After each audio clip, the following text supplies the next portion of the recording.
আমার ফেভারিট ফিশের মধ্যে লইটে ফিশ হচ্ছে একটি। সেটি যদি হয় শীতকালে কাঁচামরিচ বাটা, ভালো করে ধনিয়া পাতা এবং টমেটো দিয়ে, আর তো কথাই নেই। এখন শীতকাল আসছে মানে আমি হচ্ছে সবগুলা তরকারি মাছ মাংস খাবো হচ্ছে মরিচ বাটা দিয়ে। হ্যাঁ, তরকারির কালার আসার জন্য একটু লাল মরিচও আমরা ইউজ করে থাকি।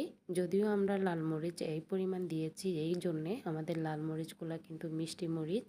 এখন ভালো করে আমি সবগুলা মশলাপাতি এক এক করে দিয়ে কষিয়ে নিচ্ছি, কারণ হচ্ছে এর আগেও বেশ কয়েকটা ভিডিও আমার চ্যানেলে এবং আমার পেজে দেওয়া আছে, তাই জন্যে আমি আর নামগুলা বলছি। ভালোগুলা মশলাপাতিগুলা কষিয়ে আমি এখন লইট্টা মাছগুলা দিয়ে দিয়েছি। একটু একটু ভালো করে উল্টে পাল্টে কষিয়ে নিব। যদিও আমি এখানে খুন্তি দিয়ে নাড়াচাড়া করছি, খুন্তি দিয়ে যত সম্ভব নাড়াচাড়া না করবেন ততই ভালো। খুন্তি দিয়ে নাড়াচাড়া করলে ভেঙে যাওয়ার সম্ভাবনা থাকে, যদিও আমার তেমন একটা ভাঙেনি। তারপরও আপনাদের সুবিধার জন্য বলে দিয়েছি। আজকের মাছগুলোতে আমি একটু ঝোল রেখেছি, কারণ মুড়ি মাখা খাবো বলে। লইট্টা মাছের ঝোল দিয়ে মুড়ি মাখা কে কে খেতে পছন্দ করেন অবশ্যই জানাবেন, আর যারা খান না একবার খেয়ে দেখবেন।